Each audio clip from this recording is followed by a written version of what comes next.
Donc, je poursuis ma présentation.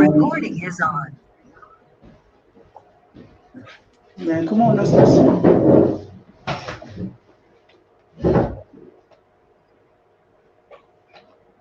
Donc, on va aborder les points suivants dans l'ordre.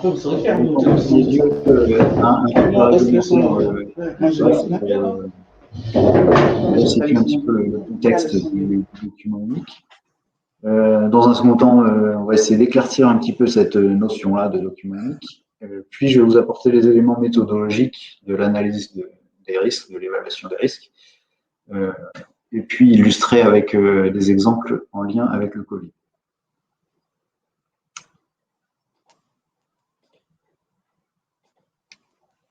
Donc, l'article 4121-1 du Code du travail indique que l'employeur met à jour dans un document unique les résultats de l'évaluation des risques pour la santé et la sécurité des travailleurs, à laquelle il procède en l'application de 41-23 du Code du travail. Cette évaluation comporte un inventaire des risques identifiés dans chaque unité de travail de l'entreprise ou de l'établissement. Je vais revenir sur cette définition tout à l'heure. Globalement, la loi impose à l'employeur d'évaluer les risques en matière de santé et de sécurité des salariés. Cette évaluation relève de la responsabilité de l'employeur et s'inscrit dans le cadre de son obligation générale d'assurer la santé et la sécurité et de protéger ses salariés. L'article L4644-1 indique que l'employeur désigne un ou plusieurs salariés compétents pour s'occuper des activités de protection et de prévention des risques professionnels de l'entreprise. Le ou les salariés ainsi désignés par l'employeur bénéficient à leur demande d'une formation en matière de santé au travail dans les conditions prévues par la loi. L'article 46-14-14 et 46-14-16. Donc, l'employeur a la possibilité de déléguer cette mission à une personne ou à un groupe d'individus qu'il estime compétent. Toutefois, il reste responsable, même en cas de délégation. L'absence de document unique est considérée comme une faute inexcusable de l'employeur. En cas de non-présentation ou de non-actualisation de ce dernier, en cas de contrôle, vous encourez une amende de 1 500 à 3 000 € en cas de récidive, dans un délai d'1 an à compter de la prescription de la précédente peine. Donc, c'est un document réglementaire qui doit pouvoir être consulté à tout moment. Il doit être tenu à disposition des salariés, des membres du CSE, du médecin du travail, de l'inspection du travail et des autres organismes de contrôle. Le document unique doit être mis à jour périodiquement. Le texte de loi impose une vérification à minima annuelle ou à chaque modification importante des conditions de travail. Donc, il fait l'objet d'une actualisation régulière selon l'évolution des tâches des salariés, des produits qu'ils manipulent, des technologies utilisées, des retours sur les accidents éventuels, etc. Donc, en effet, tous les changements importants modifiant les conditions d'hygiène et de sécurité des salariés doivent être pris en compte.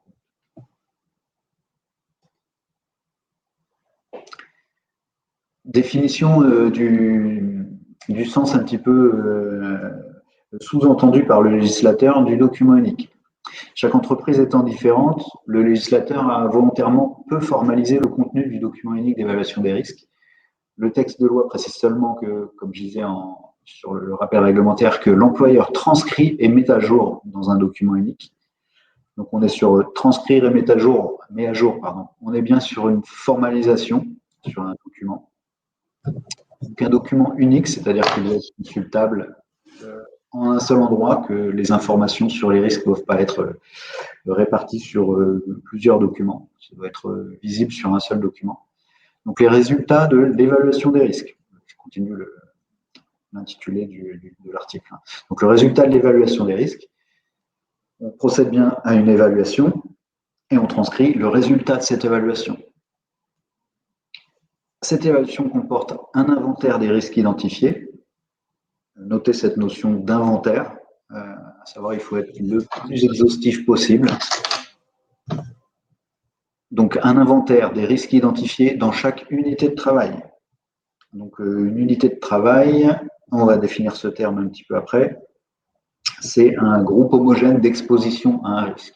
C'est tous les salariés exposés à un même risque qui constitue une unité de travail. Dans les petites entreprises, bien souvent, l'intitulé du poste correspond à l'unité de travail. Si je prends l'exemple, par exemple, de boulangerie, une unité de travail pourra être vendeur en boulangerie et une autre unité de travail, boulanger en laboratoire de boulangerie. Ils ne sont pas exposés au même risque. Donc, le document unique est un support soit papier ou au format numérique. La plupart du temps, c'est le format tableur Excel qui est choisi. Très pratique.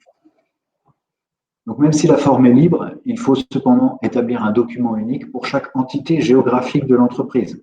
Si celle-ci comporte par exemple plusieurs établissements, et cela quel que soit le secteur d'activité de l'entreprise, l'entreprise devra créer un document unique par entité géographique. L'entreprise est donc assez libre de concevoir son document unique comme elle le souhaite.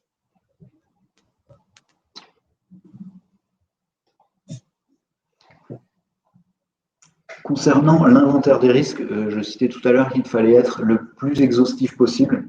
Donc en avant, je vous présente une liste avec les grandes familles de risques, les catégories de risques principaux. La liste n'est pas exhaustive, elle peut être enrichie ou élargie en fonction des risques spécifiques à votre secteur d'activité. Il conviendra d'identifier vraiment toutes ces familles de risques potentiels dans votre établissement. Il faudra également intégrer les critères de pénibilité à renseigner dans le compte professionnel de prévention. La pénibilité concerne les activités en milieu hyperbare, le bruit, les températures extrêmes, donc chaleur extrême ou température de froid négatif, travail au froid négatif, les horaires de travail décalés, donc travail de nuit, ou équipes successives alternantes, et les facteurs de troubles musculo-squelettiques, le travail répétitif et les angles d'inconfort articulaire. Ces grandes catégories de risques, je vais basculer sur un document Excel qu'on vous transmettra après la sensibilisation, qui est notre trame document unique qu'on pourra vous fournir et que vous pourrez utiliser librement. Je partage.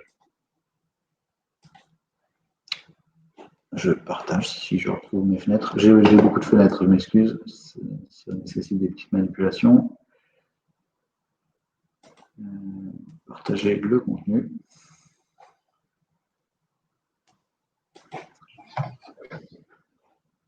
Je vous partage le tableau.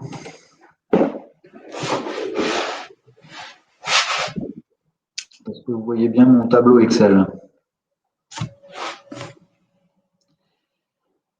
Donc là, dans la première colonne, vous avez la famille de risques.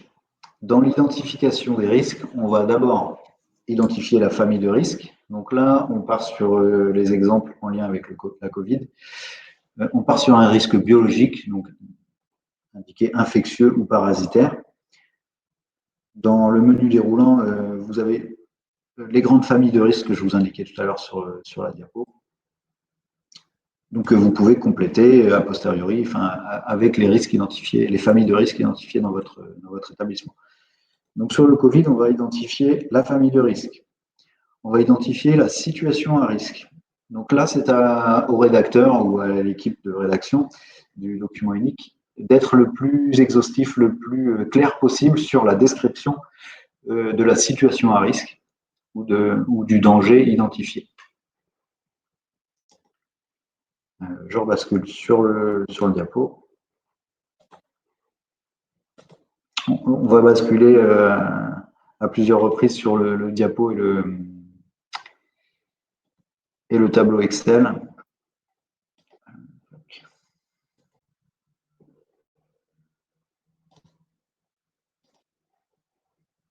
Donc voilà les grandes catégories de risques. Définition des unités de travail.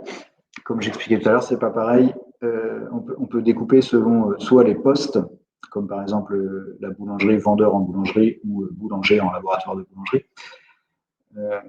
On peut les regrouper aussi selon les lieux géographiques. L'essentiel est de composer les unités de travail pour des salariés qui sont exposés à des risques similaires ou qui rencontrent des conditions homogènes d'exposition au risque. Les ensembles identifiés sont appelés unités de travail. Donc sur le tableau Excel, c'est qui est UT, unité de travail. Le découpage en une ou plusieurs unités est donc propre à chaque entreprise au regard de son activité et de sa population.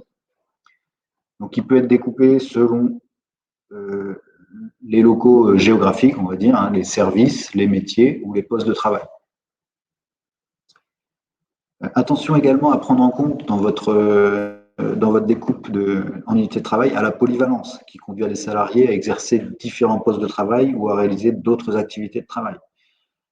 Dans le cadre d'intervention, par exemple, hors site, bien prendre en compte ces déplacements et les facteurs de risque qui peuvent apparaître dans les entreprises utilisatrices ou les entreprises prestataires. Attention également à bien prendre en compte les personnels temporaires ou extérieurs, les intérimaires ou les saisonniers, si vous en avez.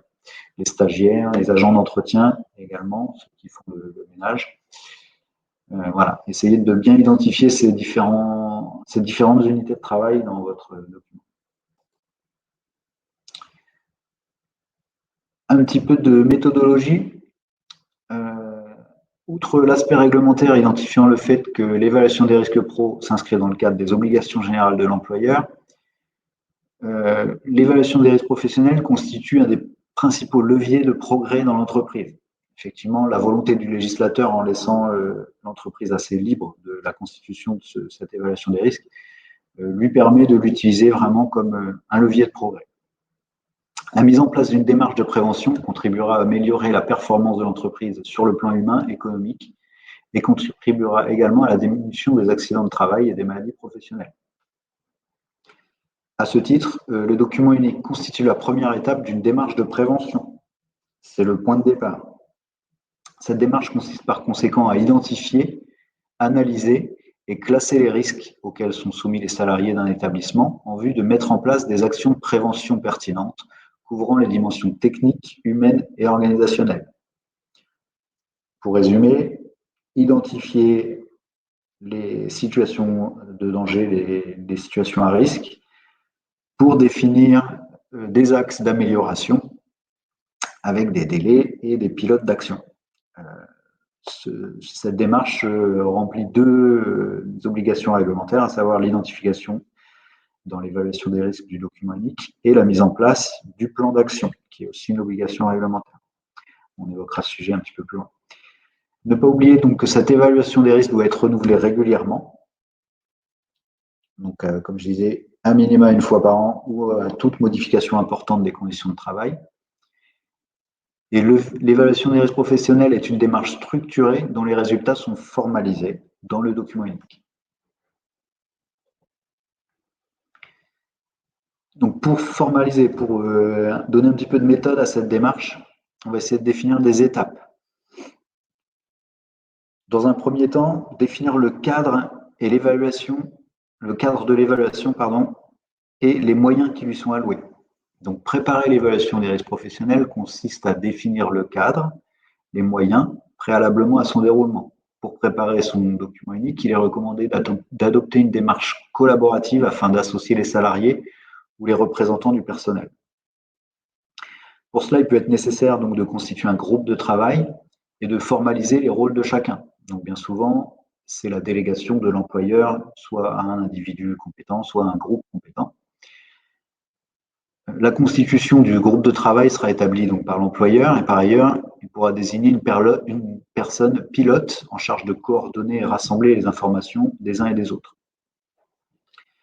En ce qui concerne les moyens, il pourra être défini le champ d'intervention, donc aussi nommé les unités de travail, les outils mis en œuvre pour l'évaluation, si la démarche est déléguée à plusieurs individus, par exemple un pilote ou un chargé d'intervention par unité de travail, il pourra baser son analyse ou son identification des risques avec des documents tels que des grilles ou des checklists ou un logiciel spécifique pour recenser et identifier les risques.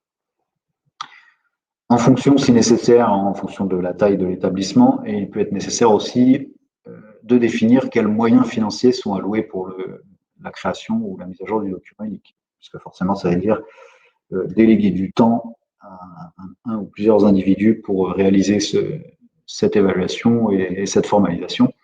Donc, ça représente un coût. Et il sera nécessaire aussi d'évaluer les formations en interne des personnes compétentes, s'assurer qu'elles soient compétentes pour l'identification des risques. Et il sera nécessaire aussi de communiquer en amont au maximum avec l'ensemble des salariés et collaborateurs. Le plus cette démarche sera participative, le plus vous arriverez à collecter des informations pertinentes et utiles pour, d'une part, l'identification des risques et d'autre part, la suggestion ou la mise en place d'actions correctrices. C'est bien souvent les opérateurs qui sont sur le terrain qui disposent d'idées innovantes ou d'idées pratico-pratiques à mettre en place pour améliorer leurs conditions de travail. Donc, c'est vraiment très important de les impliquer dans cette démarche, donc de communiquer en amont en disant voilà, sur telle période, on va effectuer la mise à jour du document unique. Merci de compléter avec nous cette grille, de répondre aux interrogations des pilotes d'action.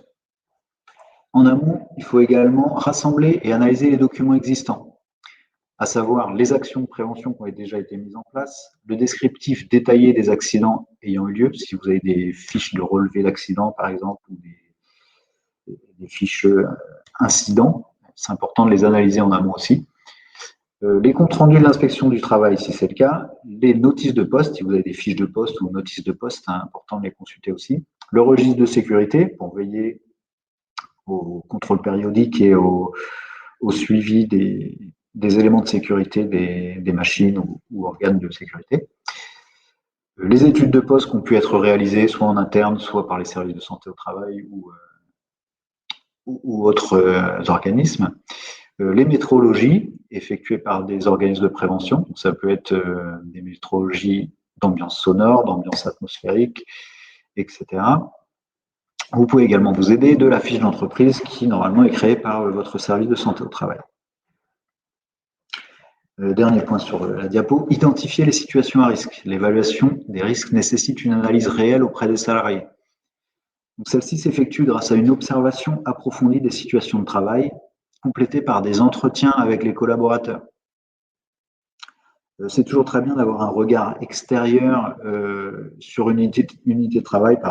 Je reprends l'exemple de la boulangerie. Si vous envoyez le boulanger essayer d'analyser les risques sur le poste vendeur en boulangerie, il va observer des situations de travail dont la vendeuse n'aura pas forcément conscience du fait de l'habitude de son activité. Elle va ignorer un petit peu certains risques parce qu'elle va les associer à son activité normale et elle va un petit peu passer outre. Donc c'est important d'impliquer les collaborateurs, de mener des observations approfondies et des entretiens avec les salariés. Dans cette analyse, tous les paramètres du poste de travail sont intégrés. Donc les procédés de fabrication, les équipements, les substances utilisées ou les préparations chimiques, l'aménagement des lieux de travail, les circulations, l'encombrement, etc. Tous ces éléments doivent être bien observés. Attention également à l'analyse des documents. Vous pouvez identifier les différences ou les écarts qu'il peut y avoir entre le travail prescrit et le travail réel. Il est important de noter la manière dont le salarié effectue ses tâches, pas seulement la manière dont le travail est prescrit, car en effet, il peut y avoir une différence entre la procédure établie et son application effective, en fonction de la disponibilité des outils, la vétusté du matériel, etc. Le salarié va être obligé de faire des régulations et cette distorsion peut être potentiellement une source de risque, notamment sur les risques psychosociaux. Ça peut être une source de risque qui doit être prise en compte dans l'élaboration du document unique. Pour illustrer un petit peu ces propos, je vous propose de prendre l'exemple de la Covid-19. Donc, on est sur la famille de risques infectieux ou parasitaires, risques biologiques. On a plusieurs sources de contamination, plusieurs situations à risque qui vont être sources de contamination. La contamination directe qui peut être faite via le contact entre les individus, un contact direct, touché peau à peau, main à main, en échangeant un objet, par exemple, ou par dispersion par voie orale, donc éternuement ou tout à proximité. Vous savez déjà, je passe un petit peu rapidement. et la contamination indirecte par contact avec une surface ou un objet infecté, ou contamination par voie manuportée, c'est-à-dire que votre main est souillée, vous la portez sur les muqueuses du visage, les yeux, le nez, la bouche, etc.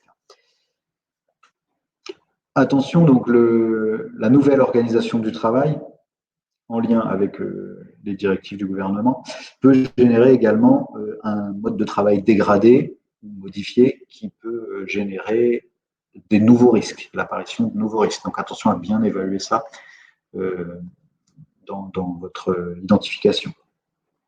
Je reprends le tableau. Je reprends le tableau pour illustrer via l'outil Excel.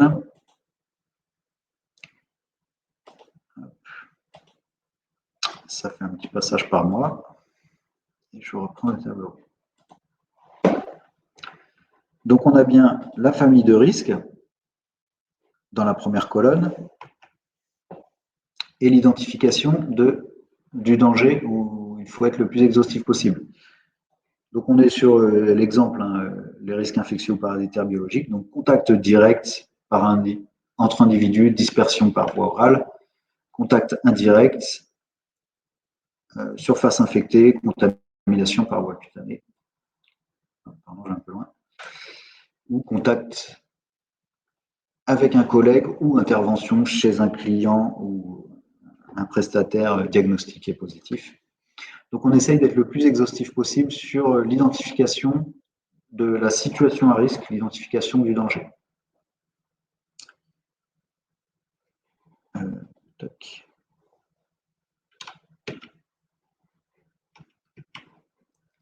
Je vais rebasculer sur le diapo.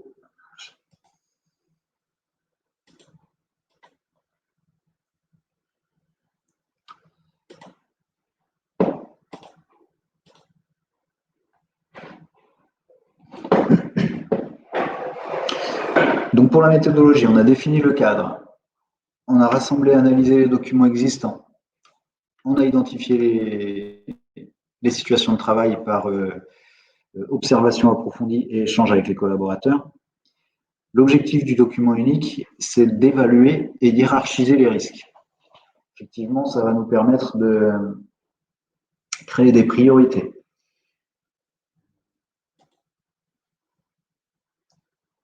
Donc pour hiérarchiser ces risques, l'objectif est d'obtenir un indice de risque qui permet de, par la suite, définir un plan d'action par priorité. Donc cette hiérarchisation va prendre en compte tous les critères, à savoir essentiellement, pour noter, le degré de gravité potentielle et la durée ou la fréquence d'exposition des salariés. Donc la gravité, on va être sur deux notions entre guillemets subjectives, d'où l'intérêt de travailler en groupe de travail. Confronter les opinions peut avoir pour objet d'avoir une note la plus juste possible. Si un salarié va trouver qu'un événement, une situation dangereuse est grave et un autre pas grave, en confrontant les deux points de vue, on va obtenir une note plus proche de la réalité. Donc pour obtenir cet indice de risque, il faut définir la gravité potentielle et quantifier la fréquence de la durée d'exposition. Pour obtenir cet indice de risque, on réalise un produit entre la gravité et la durée d'exposition. Je balaye un peu vite et je vous explique après par les exemples, ce sera plus transparent.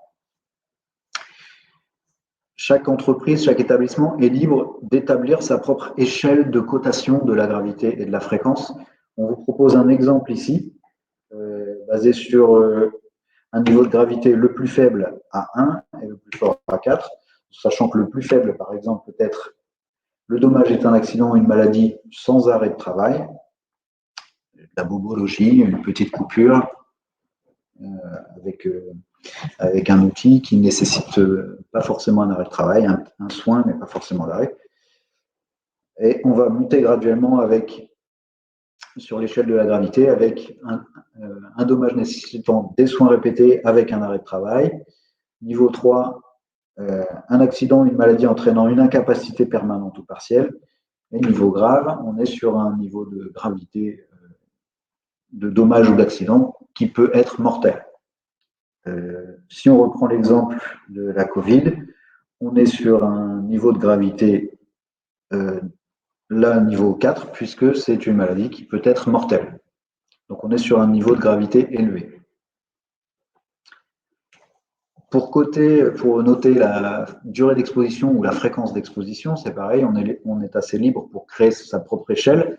On vous propose là encore deux possibilités d'exemple. Donc soit le premier exemple où on va essayer de codifier selon un pourcentage du temps de travail pour la fréquence, ou soit sur une notion un petit peu plus subjective sur le temps de travail. Donc avec un niveau le plus faible de fréquence, avec un salarié exposé moins de 25% du temps de travail, ou l'autre modèle de cotation, le dommage peut survenir une fois par an, donc il est improbable. Un dommage très improbable, inversé, improbable, très improbable. Un dommage improbable ou occasionnel, le salarié est exposé entre 25 et 50% de son temps de travail. Niveau 3, entre 50 et 75%, et une exposition très fréquente, au-delà de 75%, où le dommage peut survenir tous les jours. À vous de créer votre propre cotation là-dessus. Vous pouvez faire sur une journée de travail, le salarié est exposé 1 heure par jour, le salarié est exposé 4 heures par jour, le salarié est exposé 6 heures par jour, le salarié est exposé à ce risque sur l'intégralité de sa journée de travail. Donc, comme j'expliquais, l'indice de risque est obtenu en faisant le produit de la gravité. Donc là, on est sur le risque Covid, donc mortel, gravité 4, par la fréquence d'exposition. Je reprends l'exemple vendeuse en boulangerie. La vendeuse est exposée la plupart de son temps de travail, donc entre 50 et 75%, à une contamination indirecte, puisqu'elle est en vis-à-vis avec les clients, donc ils peuvent tousser, éternuer, elle échange les pièces, donc il peut y avoir du contact peau à peau dans les mains, etc. Donc on est sur un niveau de fréquence assez élevé. Donc le produit de la gravité par la fréquence est obtenu dans cette matrice, est arrivé à 12, donc on fait un code couleur pour identifier plus facilement. Donc on est sur une priorité forte dans les rouges. Je ne bascule pas sur le tableau parce que là c'est bien illustré. Sur le tableur Excel, on a donc la gravité qui est indiquée dans cette colonne-là, donc sur un risque important, enfin voire mortel, donc niveau 4. Sur l'exemple là, on a mis la durée d'exposition à 2, mais sur l'autre modèle, on a mis à 3. Donc on obtient l'indice de gravité. Sur le tableur qu'on vous fournira a posteriori, c'est un calcul automatique, vous ne embêtez pas avec ça. Et cet indice de gravité, il conviendra de le modérer par un indice de maîtrise. À savoir, l'entreprise a sûrement mis en place des éléments de protection pour réduire le risque qui a déjà été identifié. Donc l'indice de risque peut être minoré par un critère de cotation que l'on appellera la maîtrise du risque. Ce critère interprète les mesures de prévention existantes, c'est-à-dire celles déjà mises en œuvre au sein de l'organisation. Pour exemple, face à l'épidémie, vous avez certainement déjà mis en place un certain nombre d'actions vous permettant de faire face à cette situation à risque. Donc, par exemple, la mise en œuvre des gestes barrières, la mise en place des équipements de protection sanitaire, le masque, le port d'une visière, etc. Donc, toutes ces actions mises en œuvre que l'on appelle communément les mesures de prévention contribueront à diminuer ou à réduire l'exposition du salarié à une exposition dangereuse. Donc, ces mesures peuvent être d'ordre technique, humain ou organisationnel. Pour retenir ces trois facteurs de maîtrise, vous pouvez retenir HOT en anglais, c'est chaud. C'est dans l'autre sens, dans l'ordre de la prévention, c'est-à-dire en priorité, on met les mesures techniques, puis organisationnelles, puis en dernier recours, les mesures humaines, c'est-à-dire la formation du salarié. Mais dans un premier temps, on essaye d'agir sur le risque directement. Et après, si nécessaire, on informe les salariés. Si on arrive à supprimer le risque, il n'y a pas lieu d'informer ou former. Donc les mesures d'ordre organisationnel, je vais les définir dans un ordre quelconque. Il s'agit d'actions sur l'organisation du travail, organisation de l'activité du travail, les modes opératoires, les horaires, les systèmes ou les modes de management, les procédures, les consignes, les réunions d'équipe, etc. Les mesures d'ordre technique, ça va être des actions sur les systèmes techniques, donc les matériels, les équipements, l'environnement physique de travail, sur l'ambiance physique, les bâtiments, l'aménagement d'un poste de travail, etc. Et donc les mesures humaines, il s'agit d'actions sur les salariés, donc la formation, de l'information, de la sensibilisation, etc. Comment appliquer la maîtrise dans le document unique? On vous conseille de coter l'impact de ces mesures de la manière suivante dans le tableau de cotation. On va appliquer un critère de réduction, donc on va multiplier l'indice de risque par une valeur à virgule. Donc si on ne maîtrise pas le risque, si le risque identifié n'est pas maîtrisé par des mesures de prévention, ou qu'il n'y a qu'une seule des mesures, soit technique, soit organisationnelle, soit humaine, on estime que le risque est assez peu ou pas maîtrisé. Donc on va multiplier par 1, ce qui fait que l'indice de risque ne va pas changer. Donc le risque n'est pas maîtrisé par une protection collective ou individuelle. La prévention est liée au respect d'instructions données, formation, information, consignes de sécurité, mode opératoire et ou à la maîtrise de l'activité. On estime que le risque est peu ou pas maîtrisé. Quand on applique deux critères de maîtrise, soit organisationnel plus technique ou organisationnel plus humain ou technique plus humain, le risque est maîtrisé par une protection collective régulièrement contrôlée et maintenue en conformité et ou par un équipement de protection individuelle adapté, systématiquement utilisé et régulièrement vérifié et maintenu en état. On va réduire l'indice de risque de 0,5, c'est-à-dire divisé par moitié. Quand les trois critères de maîtrise de risque ont réussi à être appliqués, c'est-à-dire vous avez fait des aménagements techniques, vous avez fait des aménagements organisationnels, organisation du temps de travail, etc. Et vous avez informé, sensibilisé le personnel. Le risque est évité ou maîtrisé car combattu à la source. Le risque est maîtrisé par une protection collective et individuelle. La prévention est liée au respect d'instructions données et à la maîtrise de l'activité. On va estimer que le risque est maîtrisé au maximum. On ne peut pas réduire un risque à 0, donc on va le multiplier par 0,25, multiplié par 75%, pour que le risque reste identifié comme présent dans l'entreprise, mais bien réduit par la maîtrise. Je crois qu'on a voilà, la matrice derrière. Donc un risque, si on reprend tout à l'heure le risque fort, donc on avait un risque de gravité 12, un indice de risque à 12. Si on le réduit par des mesures de prévention, par exemple pour le Covid, la barrière, le plexiglas, le port des masques, le nettoyage systématique des mains, le passage des pièces de monnaie sans contact. Je reprends mon exemple de boulangerie tout à l'heure. Le passage des pièces sans contact via un appareil, par exemple, on va réduire d'autant l'indice de risque. Donc, on a par exemple un élément technique, la barrière en plexiglas et le collecteur automatique de pièces.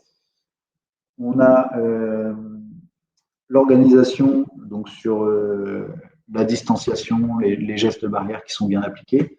Et on a la formation, information du personnel. On a donc bien trois critères techniques, organisationnels et humains. On va réduire le risque par 0,25. Donc notre indice de risque qui était coté à 12 par 0,25, on va redescendre sur un risque à 3, qui va être une priorité moyenne, toujours identifiée comme existante, un danger important, fréquent, mais maîtrisé au maximum. Donc il va rester dans notre zone de priorité moyenne, mais toujours identifiée. Est-ce que cette notion de cotation est claire pour vous? N'hésitez pas à intervenir, là je vous laisse un peu la parole si vous souhaitez des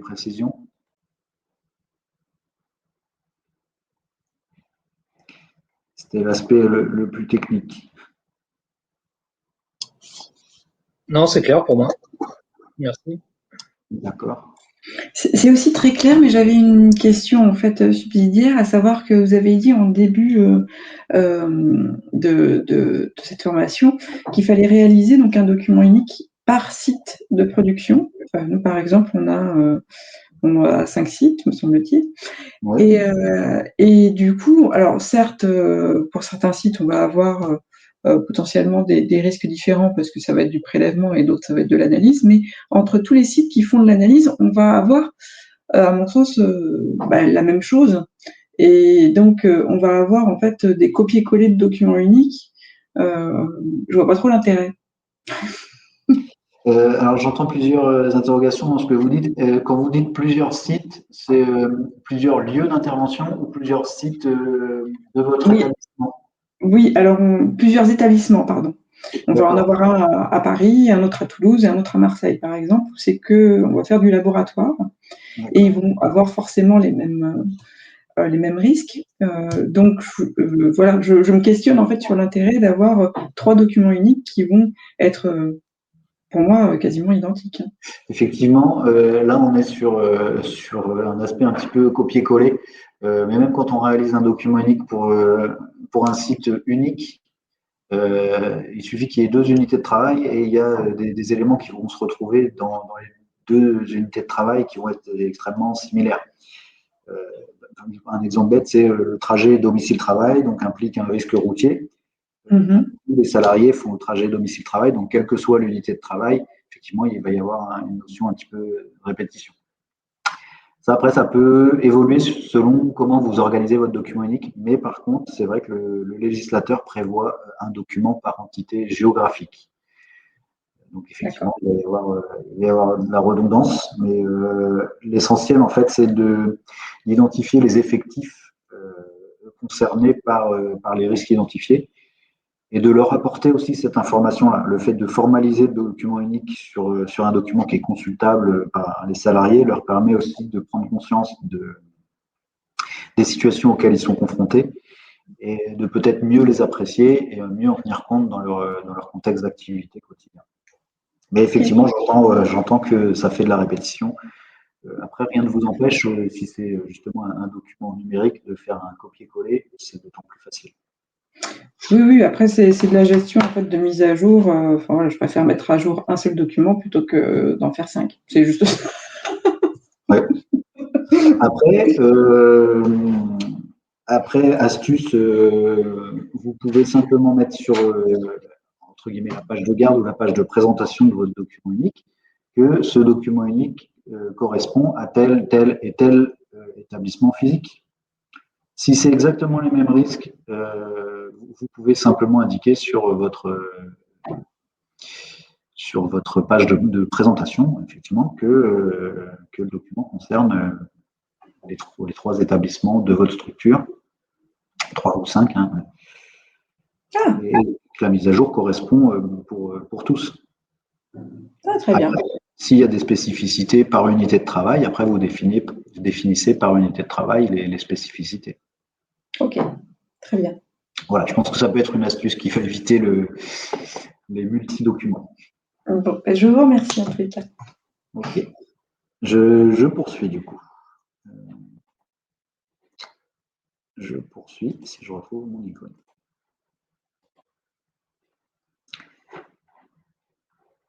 Donc l'exemple sur le tableau là présente la colonne mesures de prévention en place, donc avec bien les mesures organisationnelles, les mesures techniques, les mesures humaines. On va maîtriser le risque au maximum. On n'est pas sur les mêmes critères de cotation que je donnais tout à l'heure en exemple, mais l'exemple est là.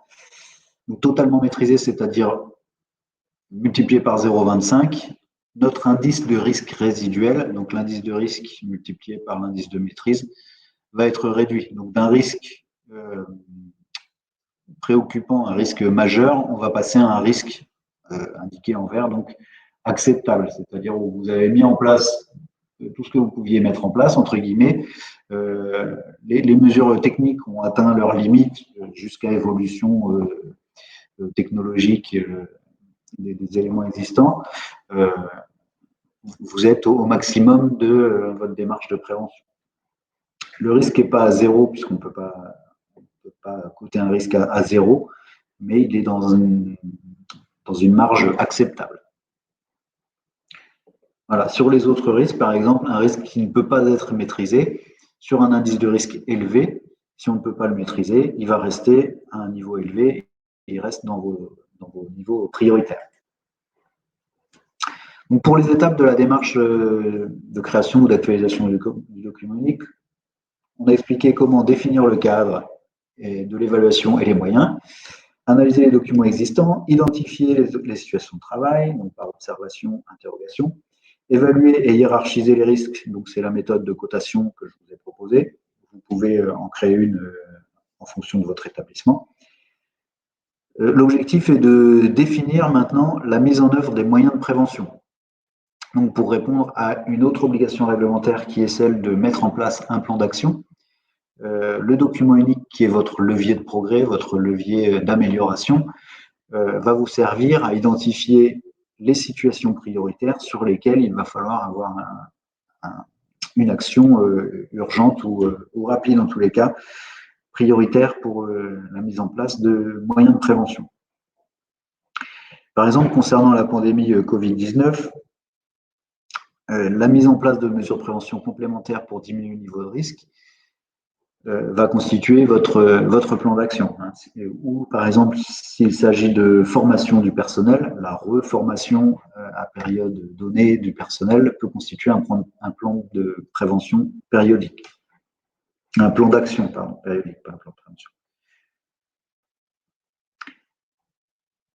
Donc, tant que possible, il est conseillé d'agir sur les facteurs fréquence ou durée d'exposition ou sur le facteur gravité. Donc, sur le Covid, on essaye de limiter la fréquence d'exposition, notamment, par exemple, en plaçant les gens en télétravail pour limiter le contact avec le public, ou la fréquence d'exposition en limitant les contacts aussi via les outils techniques, donc les barrières plexiglas, etc., les gestes barrières, la distanciation. Voilà, on essaie de réduire la durée. Donc, on va essayer de mettre en place une organisation favorisant le télétravail, éviter les déplacements professionnels, les contacts directs, proscrire les déplacements vers les zones à risque, encourager le recours aux échanges par visio, par téléphone ou par mail, identifier les personnes à risque, par exemple, et veiller à leur suivi.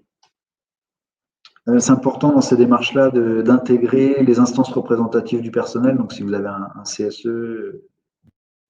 ou CSSCT, c'est important de les impliquer également dans cette démarche.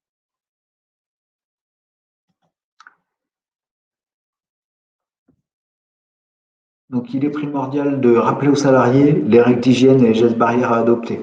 Communiquer les consignes afin d'éviter les contacts rapprochés, par exemple saluer sans se serrer la main, éviter les embrassades, etc. C'est des mesures barrières que vous connaissez déjà. Inciter le lavage des mains, etc. Je m'excuse, je mon ordinateur parce que ça me coupe en plein milieu. Je fais un peu de bruit.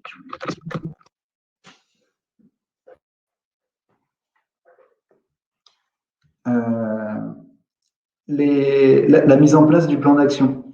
Vous allez définir un certain nombre d'actions à mener ou d'améliorations à apporter aux conditions de travail. Attention à ce que ces aménagements ne créent pas un nouveau risque. Ces modifications des conditions de travail doivent rester conformes à la réglementation, ne doivent pas déplacer ou créer un nouveau risque, ils doivent rester efficaces dans le temps. Si on reprend l'exemple du Covid, vous avez en place comme mesure de prévention, utiliser les masques chirurgicaux. Pour que cette mesure doive être efficace dans le temps, il faut vous assurer que votre approvisionnement en masques pourra être pérenne. Dans l'ordre souhaité par le législateur, il y a un ordre aussi de priorité sur les mesures de prévention qu'on appelle les 9 principes de prévention. Je vais essayer de vous partager le document.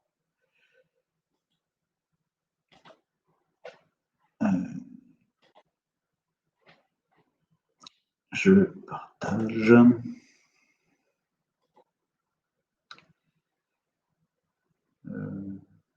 Les 9 principes, voilà. Donc les 9 principes de prévention. Dans l'ordre de la priorité. En numéro 1, éviter les risques. Effectivement, si on n'a pas de risque, il n'y a pas lieu de se protéger. Dans un second temps, évaluer les risques, donc via le document unique et les actions. Combattre le risque à la source. Effectivement, c'est plus facile, c'est plus efficace de protéger un salarié du bruit en éloignant la source de bruit de son lieu de travail plutôt que d'obliger le salarié à faire apporter une protection auditive en permanence sur la durée de son temps de travail. Donc, combattre le risque à la source. Adapter le travail à l'homme, donc par les méthodes de travail, par les outils de travail. Tenir compte de l'évolution de la technique et de l'organisation. Donc effectivement, par exemple, sur le collecteur automatique de pièces que je citais en exemple tout à l'heure, c'est un outil technique relativement récent pour limiter le contact, l'échange de pièces avec un risque de contact main à main.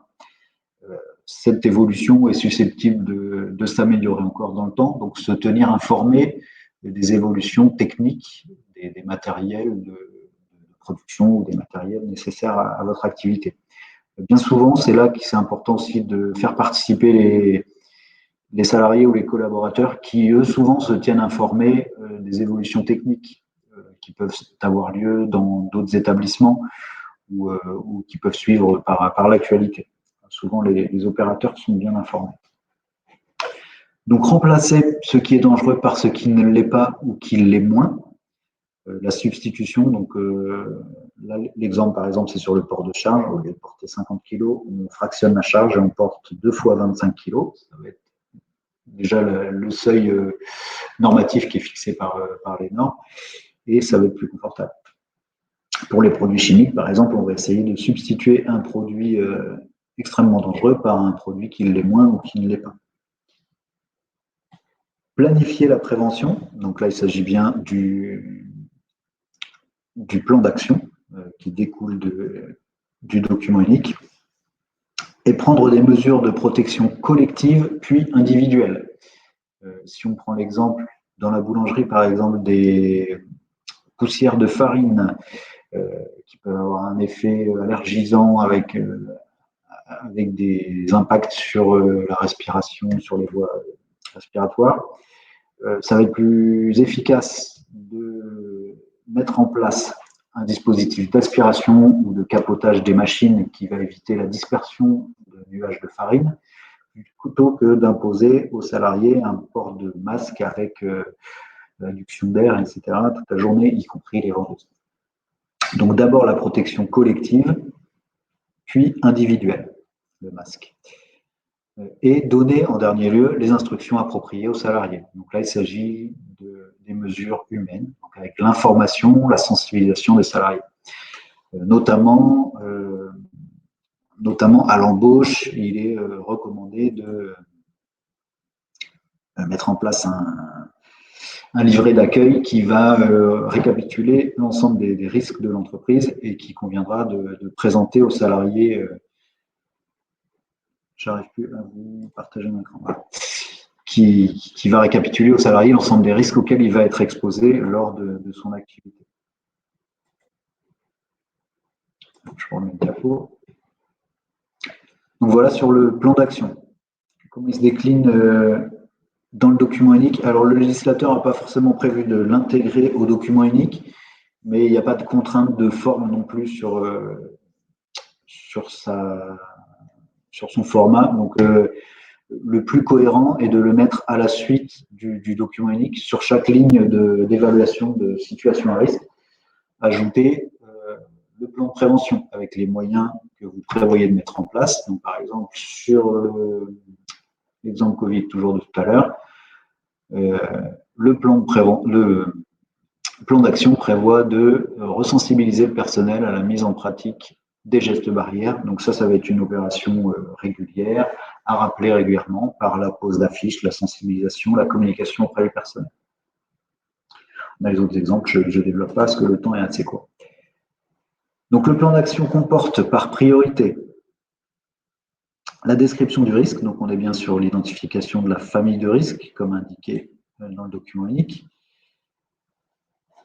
Les mesures de prévention qui sont déjà en place, les mesures de prévention que vous souhaitez mettre en place, donc là c'est vraiment votre plan d'action.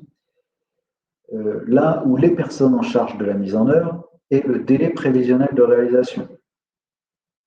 Le plan d'action doit comporter également la date de clôture qui vous permet de réactualiser à terme de l'action la mise à jour du document unique avec un nouveau critère de maîtrise qui est mis en place et qui vous permet éventuellement de décoter l'indice de risque, de réduire l'indice de risque.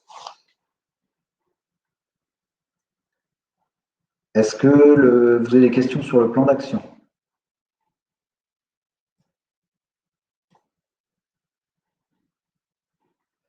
Je poursuis. Donc, on a vu ensemble la démarche globale de création ou d'actualisation du document unique. Donc, il s'agit bien d'une démarche d'amélioration continue avec une étape de préparation de la démarche, une étape d'évaluation des risques avec l'observation de terrain, l'entretien avec les collaborateurs, des échanges pour identifier la situation réelle de travail et les situations à risque. L'élaboration du plan d'action constitue votre principal levier d'action. Vous avez identifié les risques, vous avez évalué et hiérarchisé les risques. Vous pouvez élaborer votre plan d'action avec des priorités. Effectivement, les risques les plus élevés, avec les risques identifiés comme les plus importants ou les plus fréquents, vont être vos priorités d'action. La mise en œuvre des actions, donc avec le déroulement du plan d'action, les délais, qui s'occupe de mettre en place telle action, où en est l'action, est-ce qu'elle est clôturée, est-ce que ça donne lieu à une mise à jour du document unique. Pour évaluer le document unique, il conviendra de refaire cette identification des situations qui ont évolué. Pour conseil, cette réévaluation des risques est souvent faite dans le cadre des CSSCT ou CSE, où le comité se réunit pour réévaluer ensemble l'avancée des risques, suivre les actions, et ça permet de maintenir un document à jour assez régulièrement, sans forcément se dire tiens, cette année on fait tout d'un coup et ça prend beaucoup de temps. Voilà. Quand c'est fait périodiquement, c'est un peu plus délayé sur l'année, puis ça permet d'avoir un suivi un peu plus près des actions. Donc nous vous recommandons de désigner une personne en charge du suivi des actions, notamment concernant la pandémie, une personne qui serait en charge de la veille sanitaire et du suivi de la mise en place des actions Covid-19. Donc c'est aussi une recommandation du gouvernement d'avoir un référent en Covid. Je vous rappelle que le service de santé au travail est à vos côtés pour vous informer qu'une plateforme vous permet de nous contacter et de nous solliciter pour toutes vos demandes, notamment en lien avec le Covid, mais aussi en lien avec d'autres situations de travail que vous auriez identifiées à risque et sur lesquelles vous avez besoin d'assistance ou de conseils, tout du moins, pour l'aménagement de poste, la mise en place de nouveaux dispositifs de travail. Et je crois que j'en ai terminé. J'espère que j'ai été clair pour vous. N'hésitez pas si vous avez des questions, je reste à votre disposition. Je vais essayer de prendre une photo des participants. Je ne m'excuse pas de vos visages, mais des noms. Est-ce que vous avez des questions là toutefois sur le contenu de la présentation?